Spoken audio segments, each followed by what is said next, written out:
Okay, let's get started. So this time we start with our algorithm asking that we have one bit input function to one bit output, and we want to know whether the 0 input plus the 1 input equal to 0 or 1. Or in other words, whether 0 input equal to the 1 input. Okay, and so this is a quantum query, and we have this quantum oracle is this kind of black box which says that you can have x, y input, and the output will be x, and you will write the result f of x on the second output. So you have y or plus f of x. Okay? So we use this quantum oracle and design a whole bunch of quantum query algorithm. And I guess let's try to go back.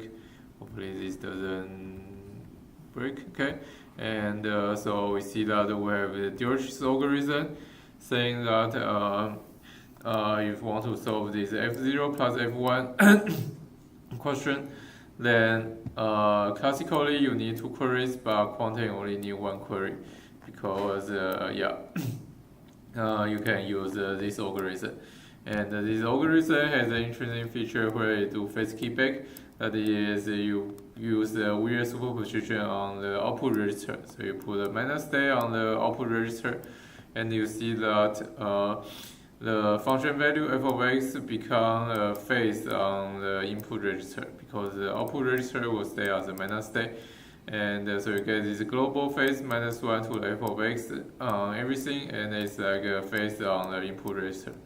So your phase become a phase on your input register minus 1 to f of x. And using this phase kickback technique, we see that this algorithm solves Dirichlet's problem in one query. And then we start to control a more complicated problem where we have quantum speed up. And so now we have a promise problem, it's Dirichlet's problem.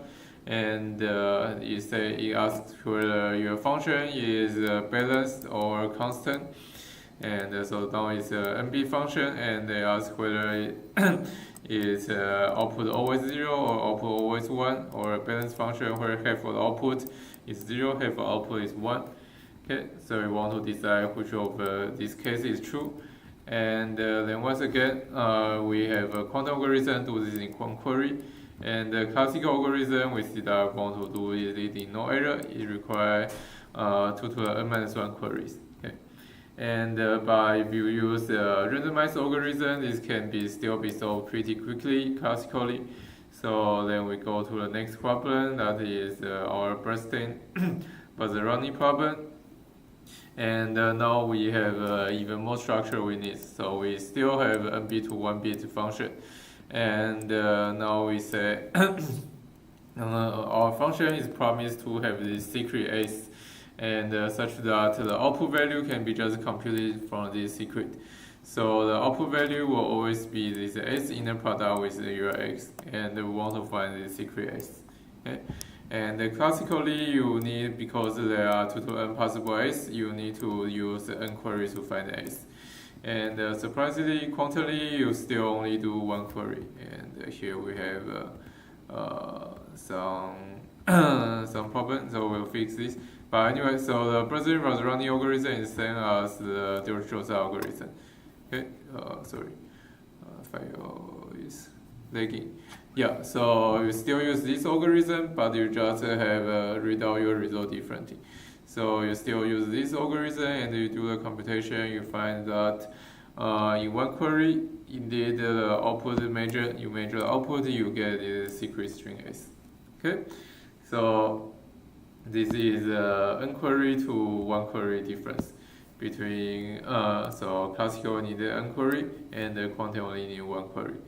And today we will finish the list of our small algorithms, that is, and then we're going to talk about the Simon's problem. And obviously we'll solve with Simon's algorithm. Okay? And Simon's problem is kind of like Bernstein-Bazarani, that you have a secret string S.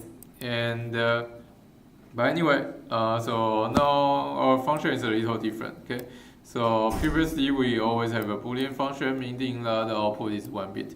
But now we have a function that has more bits of output. So we have n bit output to n bit input to n bit output function. Okay, and there is still some secret string s, and this secret string s will not totally determine f, but it will determine something funny about f. It will determine the collision between f. Okay, and so this s is not all zero, but and you will force some pairs of x to f of x to have the same output. Remember that f of x can have many different outputs. Okay, so in particular, maybe all of them are different because there are 2 to n possible input, there are 2 to n possible output. And but we say that some output will be the same. Okay, so so the output of f will be the same if the input, so these x and y here, have a special relationship that they are paired up by this x. Okay, so if y is xo times xo plus, so this means bitwise addition. If y equal to xo plus s, then f of x equal to fy. Okay, and this is if only if, and so if y doesn't equal to xo plus s, then f of x needs to be different from f of y. Okay, so and just have I guess a quick calculation. You will see that just because this is bitwise addition, so yeah, and so this is a symmetry relation. All I want to say is also yo plus s equal to xo plus so plus s, and this is xo plus 2s, but 2 equals 0 in binary, so this is equal to x. Okay, and so yeah, so xo plus y s equal to y, and yo plus s equal to x. So y and x are paired together. The two numbers will be paired together by this s, and you see each input in is paired in this 0, 1 to the n is paired with another input. So there are totally 2 to n minus 1 pairs. Okay, so there are 2 to n minus 1 pairs paired by this relationship y equal to xo plus s, and and each one of them have a different output value. Okay, so this is our function. We have 2 to n minus 1 different output value, and each output value is associated with a secret pair. And so if we want to find the s, we basically want to find a pair that has the same output. Okay, so we found some x and y such that f of s equal to fy, and then we can find the s from because we know y equal to so plus s, so we can find s from x and y. And for example, if n equal to 3, so here is an example of n equal to 3.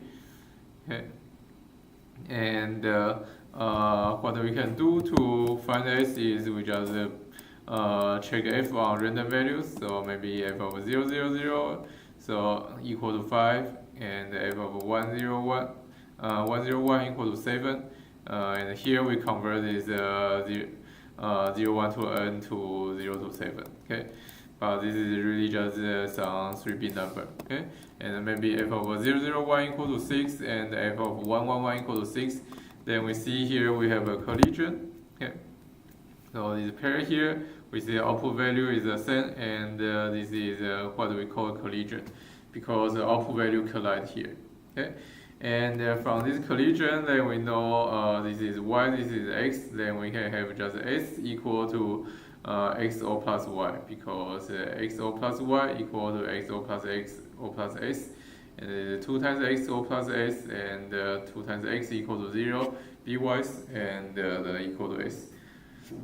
And so s from this example, we know s will be 0, 0, 1 o plus 1, 1, 1, and that's 0 plus 1 equal to 1, 0 plus 1 equal to 1, and 1 plus 1 equal to 0.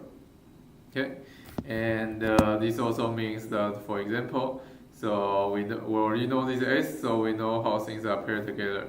So we know that if we have f of is 1, 0, 1 plus s equal to 0, 1, 1 will also equal to 7.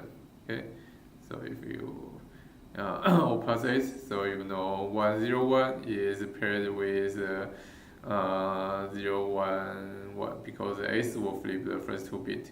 Okay, and so you know this will have the same op. This 011 and 101 will have the same output, and that should all be 7, etc. Okay. And yeah, so you see Simon's problem is classically you need to find pairs. Okay, a pair of input that have the same output. Okay, and now the question. So before we go to quantum algorithm, the first question is what is the classical complexity? Okay, so and you think there are 2 to n different number. You think that well, you probably need to if so there are 2 to n different input. You think there are you probably need 2 to n different about order 2 to n query to find a collision, and that's kind of true, but not quite. So classically, classically there is a slight twist that actually classically you can do this a bit faster.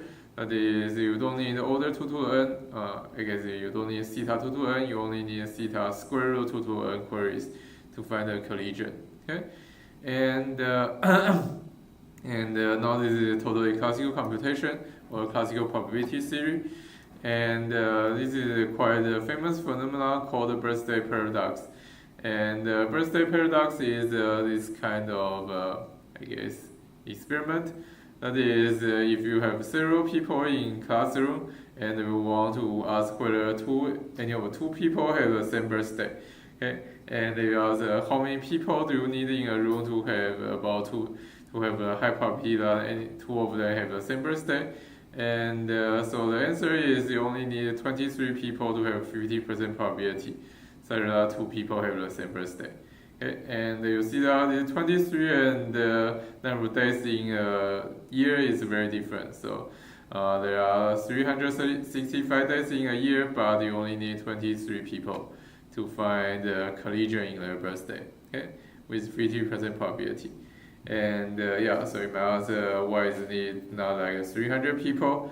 And that is because actually the thing we want to count is the number of pairs. Okay, and because a collision requires a pair of people. Okay, and you have if you only have 23 people, you actually have about 253 possible ways to pair those 23 people together. Okay, so it's about 23 squared over divided by 2. Okay, and so so the actual important number here is the number of pairs here. Number of pair is 23 times 22 divided by 2. And then you can double check, so you see that then the probability that each pair is not paired together, so each pair of people have different birthday, the probability is about 1 minus 1 over 335, and you do this calculation, you see it's about 50%. Okay, and so that's birthday paradox. You only need about 23 people because there you count number of pairs instead of number of people. Okay, and you can see this kind of example you can generalize. And so in general, if you have n sample, then there are about n squared order n squared possible pairs and collisions. Okay, so the collision actually probably is all pairs. Okay, there are about order n squared pairs. So if you draw n sample, you have order n squared pairs, and so probability you find a collision is you can find the collision event or probability about 1 over n squared. Okay, and so you reverse everything, you see that you have this probability of collision being so you have if your p is about 1 over 2 to the n, then you only need n about the square root 2 to the n, or the square root 2 to n samples to find the collision of this probability. Okay, and so the birthday paradox, where you only need theta square root n, I guess theta square root 1 over p, number of samples to find the collision of probability p. this work you can have detailed proofs in the homework. Okay, but anyway, so this is a slight digression to classical probability, saying that you want to find the collision or probability 1 over 2 to the n. You only need the square root 2 to the n number of samples to find the collision. Okay. And so that's the classical part. I guess let's stop a little bit before we go to the algorithm. Okay. So do people understand what is Simon's problem trying to find, and why is the classical algorithm that's like this probability, like this complexity? Okay. And yeah, so I guess here we only have an upper bound. We only state that you have n samples, you have order n square pairs, and you can about find it. And we in the homework we also have a lower bound saying that you actually need n square. Sorry, you actually need this n sample. I guess so here we have n is about square root of 1 over p. Okay. And yeah. Yeah, so here we have kind of upper bound saying that the square root 1 over p number of samples suffice, and in homework we will also have the lower bound saying that you need omega 1 over square root 1 over p sample, so you have a big theta here.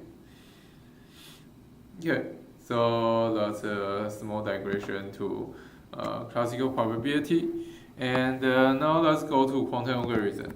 So now the quantum algorithm is a little different. We don't do phase kickback anymore. So I guess before we don't talk about quantum algorithm, we need to talk about the quantum oracle. Okay, and the quantum oracle, because the oracle before we always say we also have 1 bit output, and now we have a non-Boolean quantum, non-Boolean classical function turned into quantum oracle, and but this quantum oracle still looks mostly the same. Okay, so it still have input register, output register, x and y.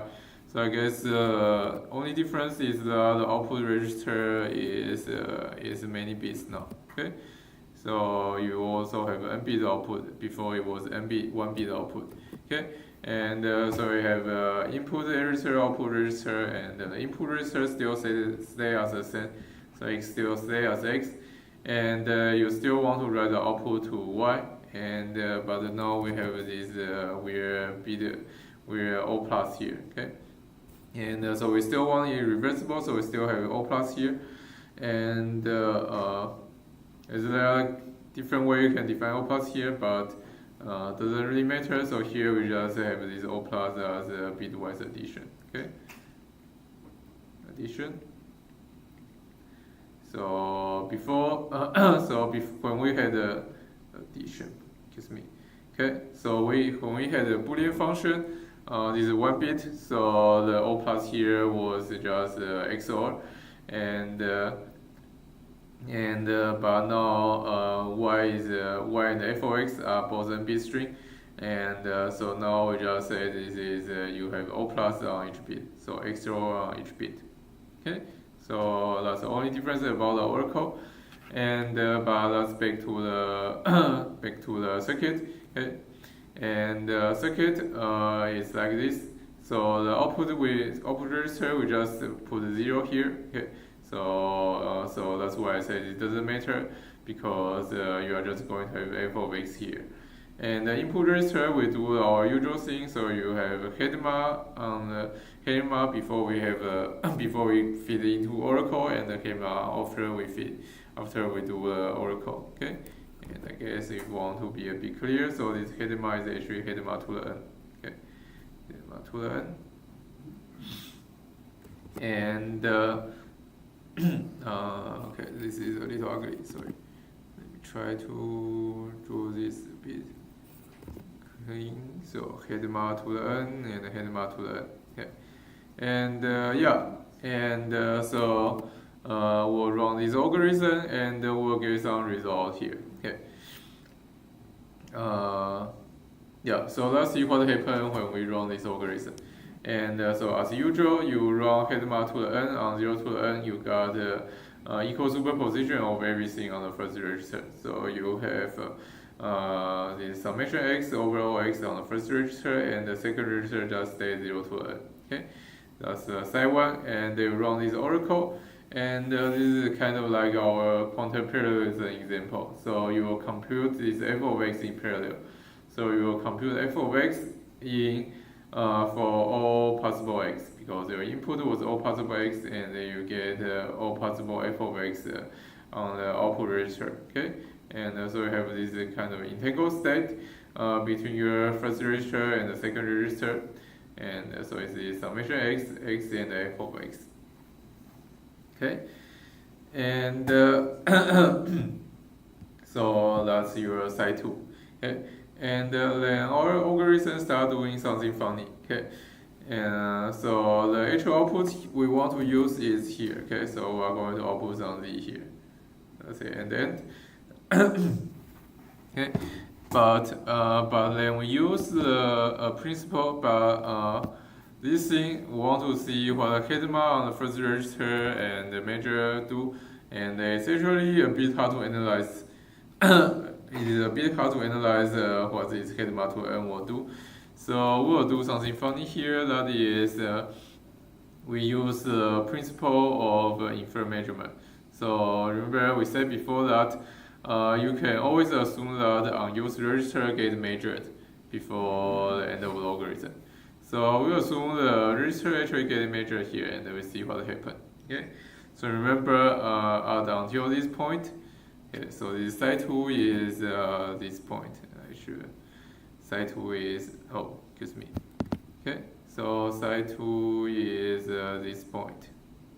Wait. Sorry. Sorry. Yeah.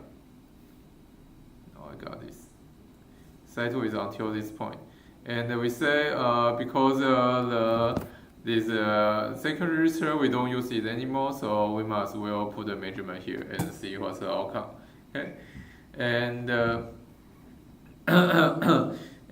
yeah, so our side 2 was this state, and so the second register are the all possible f of x here. And remember, so starting at the start of our assignment problem, we say there are 2 to n minus 1 possible outputs, okay? Because there are 2 to n minus 1 possible pairs, okay?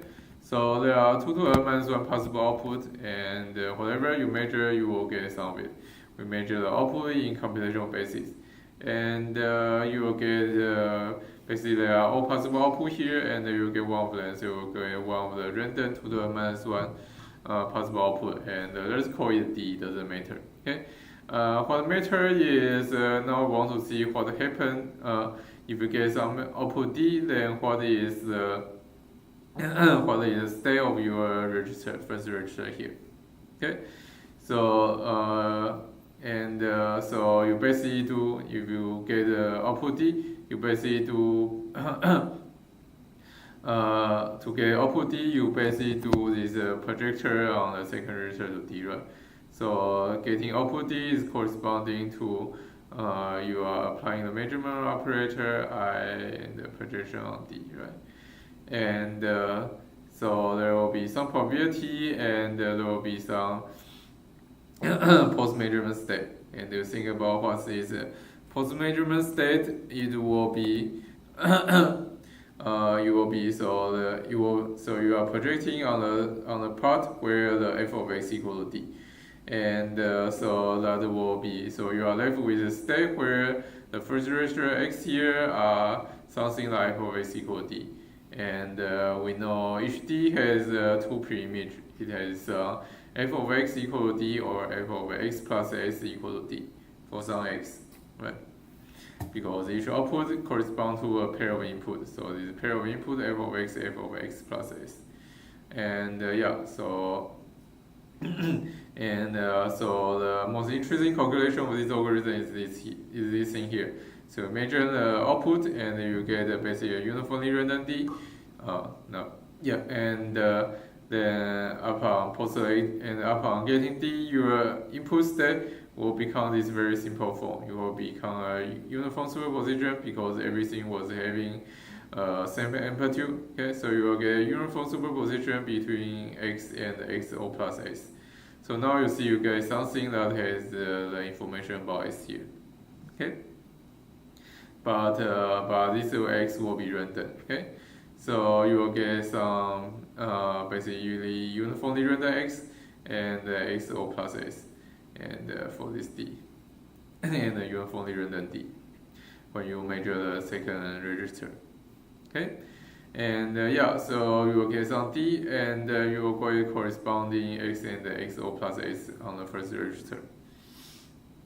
Okay, any questions so far? This is the most complicated part. Yeah.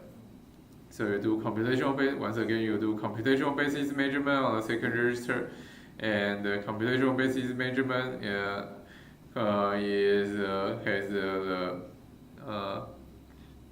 I guess the computational basis measurement will project the second register to all the possible computational bases, the d. Or if you think about the generalized measurement operator formalism, then the computational basis measurement on second register has a set of measurement operator of this form I tensor projection on D, where D is all possible computational bases from 0 to 2 to the minus 1.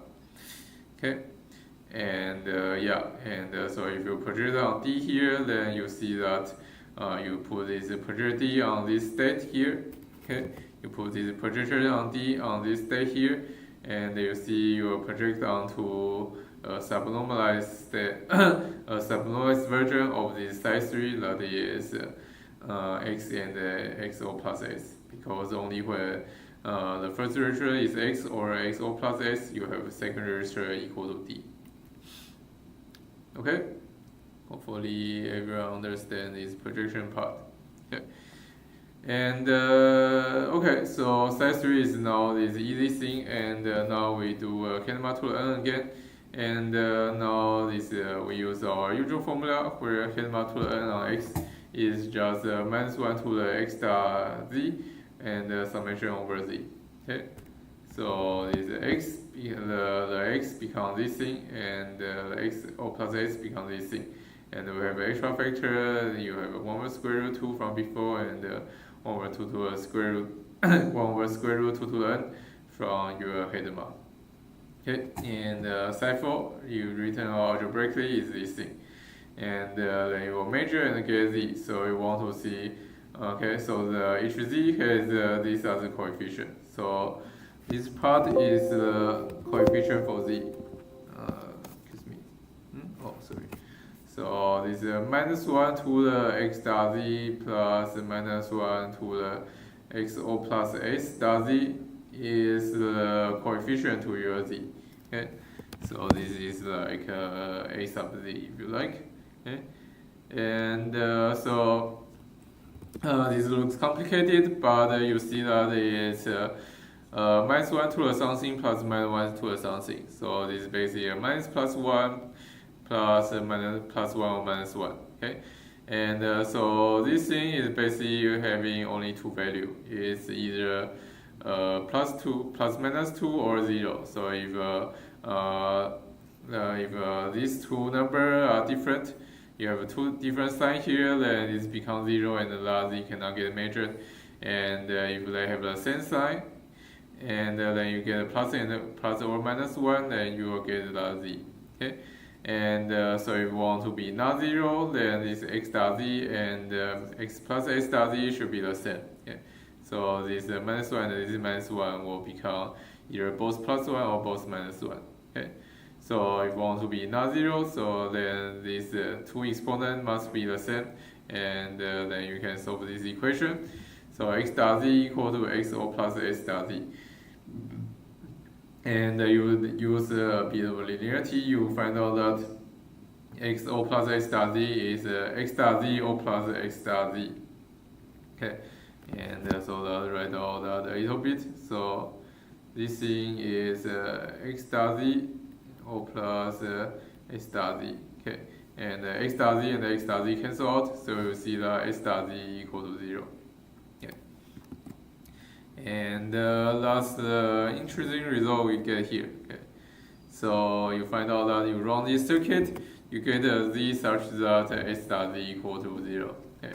And there will be a uniformly random z such that s dot z equals 0. There are many z with s dot z equals 0, and you will pick a uniformly random one of them. Okay.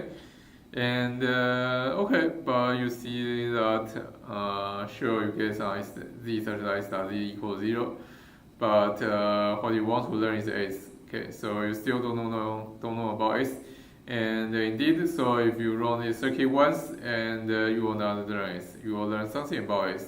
Okay, you learn s dot some z such that s dot z equals 0.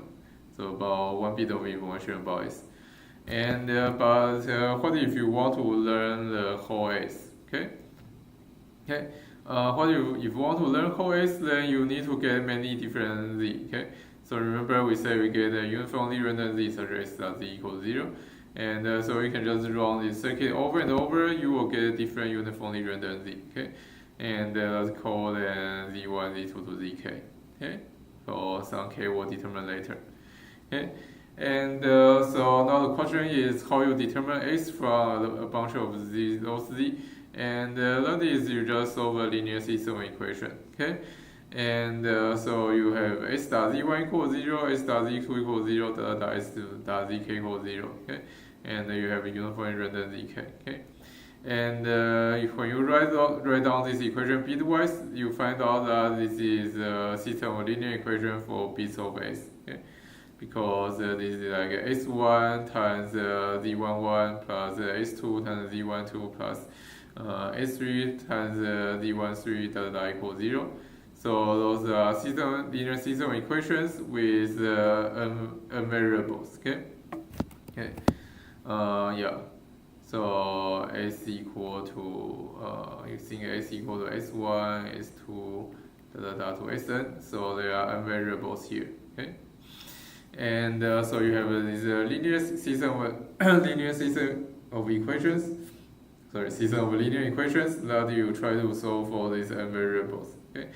And yeah, so to totally determine those n variables, you need about n equations, but actually n minus 1 equations because they all have 0 here, and you know s is not 0.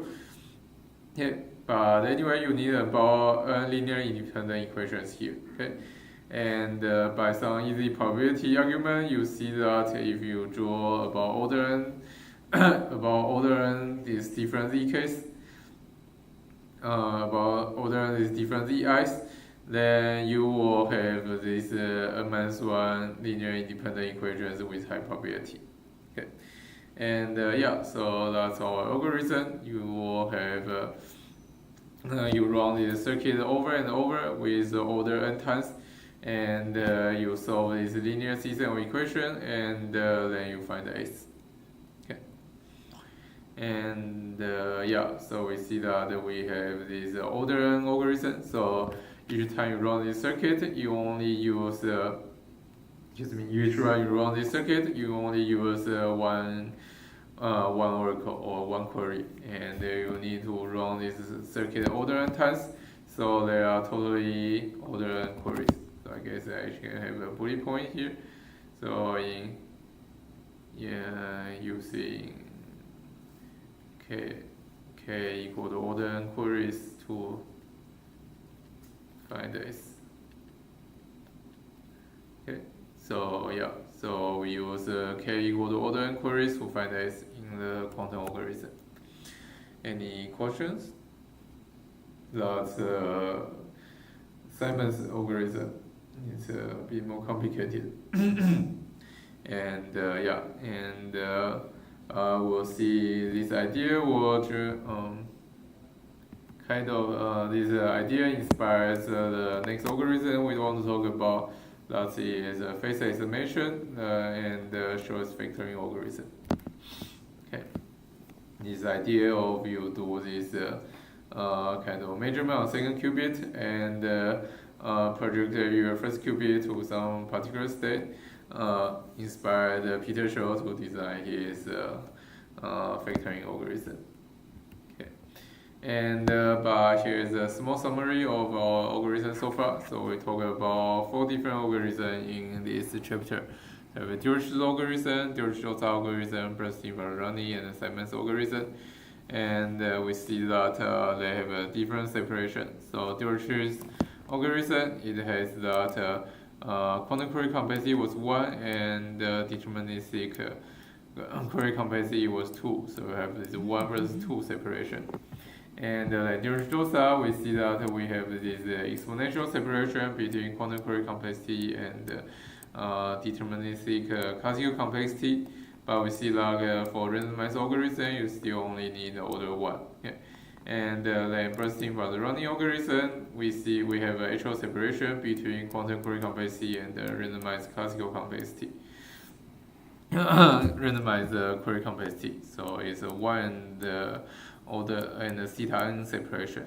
And finally, in Simon's algorithm, we have this quantum query complexity was order n, but the randomized query complexity is 2 to n over 2. Okay. And then 2 important I guess calculation and the trick we learn here is the first one is just calculate Hedman on some computational basis. We found out that it has this simple formula such that Hedman on x equal to 1 over square root 2 to n summation z minus 1 x dot z with z cat. So we have this weird phase of minus 1 x dot z. And then we also have this phase kickback technique where if you do Boolean function, so I guess here I should say f Boolean. Phase kickback, only derive this for f Boolean.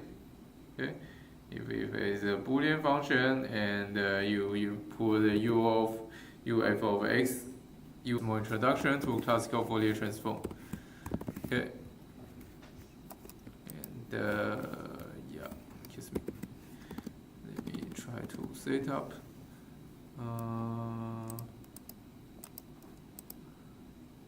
Presentation this. Okay, yeah. So that's but I guess let's just do a small pause. So how many of you learned about Fourier transform in other class? Raise your hand. Oh, quite a bit. So I guess we can do relatively quickly here. Okay. So this is a small review of classical Fourier transform. But I guess there are different versions of Fourier transform, and yeah, yeah. So I guess when I talk about signal processing, we usually there are 4 different Fourier transform. There are Fourier transform, Fourier series, and continuous, and the continuous version and discrete version. Okay. And but the only thing we care about here is the discrete version, and I guess in signal processing we call this discrete Fourier series, but here we just call it a discrete Fourier transform. Okay, this is a notation issue, but what we want to review here is this discrete Fourier transform, which will transform a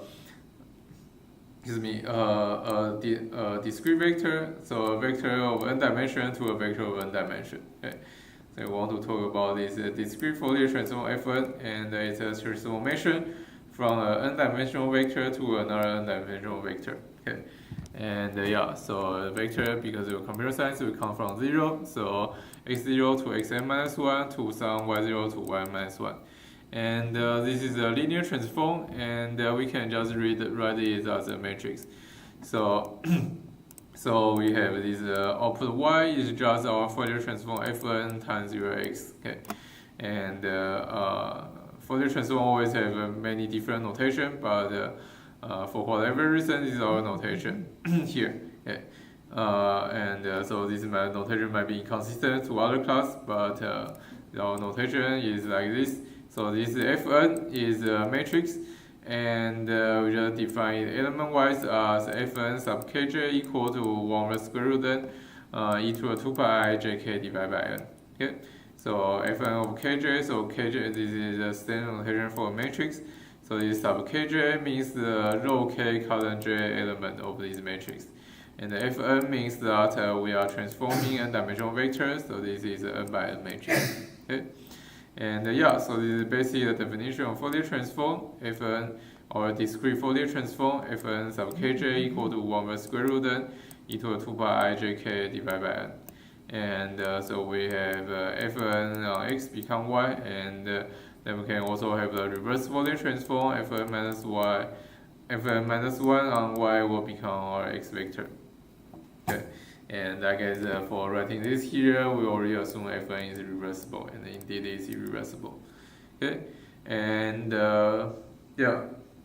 Okay, so this is the definition of our discrete Fourier transform, and from this definition, you can just do standard matrix calculation, and you get that yk. So you want to see what's the kth element of y, and that will be just summation j. Fn, kj, and xj. So it's summation j, xj, and Fn, kj, that is 1 over square root n, and e to the 2 pi jk over n. Yeah. And we'll use this formula to describe a quantum Fourier transform a bit later. I guess this equation is really equivalent to this equation, but the textbook like this equation a little more. Okay. And personally, I like this equation because this is a matrix. We just write down its matrix element. Okay. And I guess a little bit thing. Now we have some random facts about discrete Fourier transform. Here we just have really the notation here. Okay. So some example is the Fourier transform. You can if you have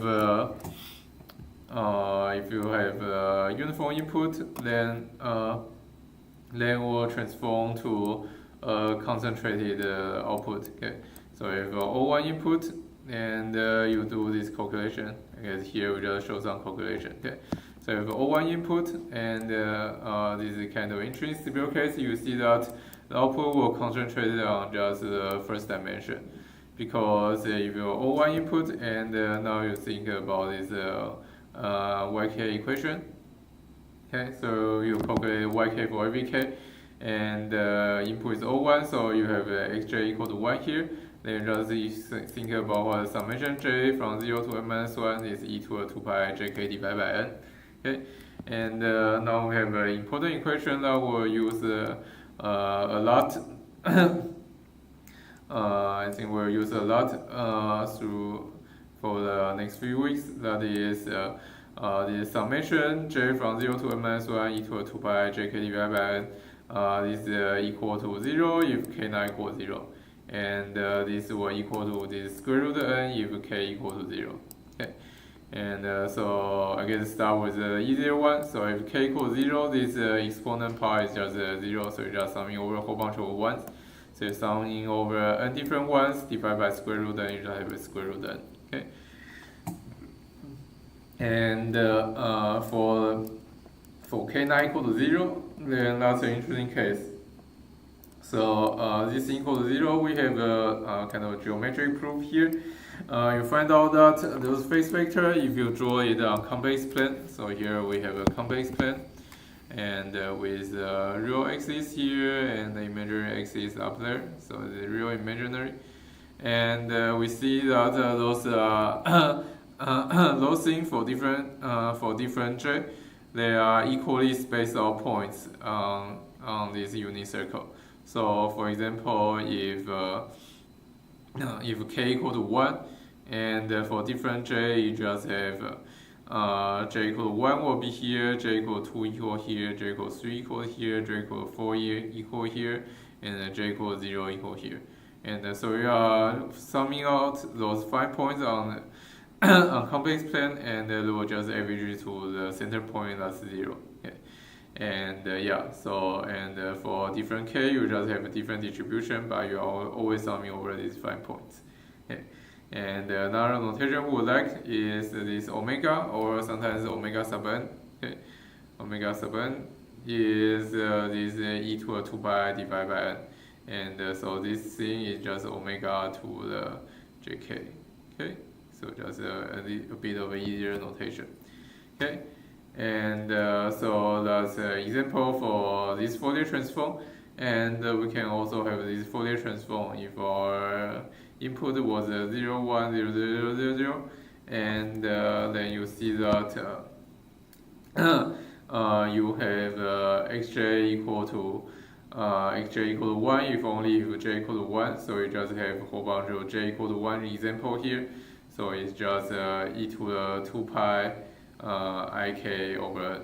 Okay, so you have e equal to 2 pi ik over n, and that's or just omega to the k. Okay, e to the, yeah, because you have e to the 2 pi over n equal to omega and e pi to 2 pi, then you have guess omega to the k just equal to this e to the 2 pi I over n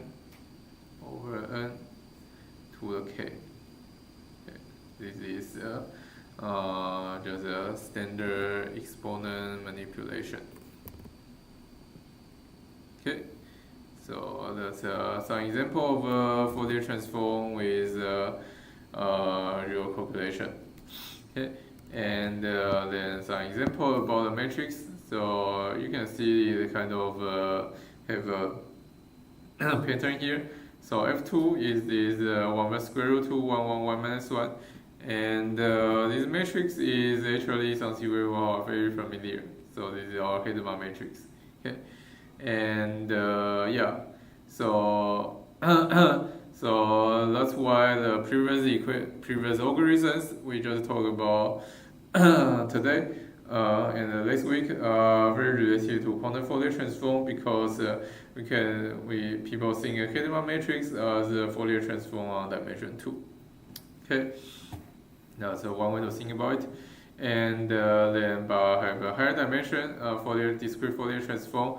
3 dimension, there is this matrix, so it's 1, 1, 1 and 1, 1 here. Then you start filling out omega here, so it's omega 1 times 1, omega 1 times 2, omega 2 times 1, omega 2 times 2, etc. With here the omega is equal to 2 pi divided by 3. And the F4 is a similar thing, so you have 1, 1, 1, but here the omega equal to, here you have omega equal to e to a 2 pi I divided by 4, and the e actually equal to I, and yeah, so you have 1, 1, 1, 1, and 1 omega square omega cube, and oh, here we have a typo, sorry, didn't catch this. And we have 1 omega square, omega fourth, omega 6, etc. Okay, and yeah. Yeah, so those are some discrete Fourier transform matrices. And finally, in 2 minutes, we talk about something, I guess still a little related to our quantum Fourier transform. So the idea of quantum Fourier transform was that is a transformation between time domain and the frequency domain. And yeah, so example is you have in time domain you have some kind of this sine function here, and I guess in frequency domain it's not quite correct, but roughly we will see that you have this frequency 1. Okay, so if you we are drawing continuous. It's a little bit of complicated. Okay, so we are drawing a continuous function here, but we are thinking that we take a discrete point, we have a discrete sample on this function, and then you do Fourier transform, you see that this is some sinusoidal and there is some frequency 1, and say if you have a constant function here as input, then you do Fourier transform, you see it has frequency 0, and then you have some function that's oscillating faster, and then this thing will have frequency 2, etc. Okay, so Fourier transform will take some sinusoidal function and transform to some function of frequency domain, saying that what's the component, what's the frequency of your sinusoidal function, and I guess a bit of small footnote is that what we draw here is not quite correct, because if you want to have this clean correspondence, you actually need convex exponential. You need e to the I theta. But it's hard to draw e to the I theta on two-dimensional plane, so we just draw sin theta to represent e to the I theta here. Okay. And yeah, so sorry for a bit over time. This is a Fourier transform, discrete Fourier transform, and you can show your homework that f-1 has this clean form, and next time we'll actually talk about quantum Fourier transform. So basically we are doing discrete Fourier transform, but along the input vectors are quantum states. Okay, so see you next time. Okay.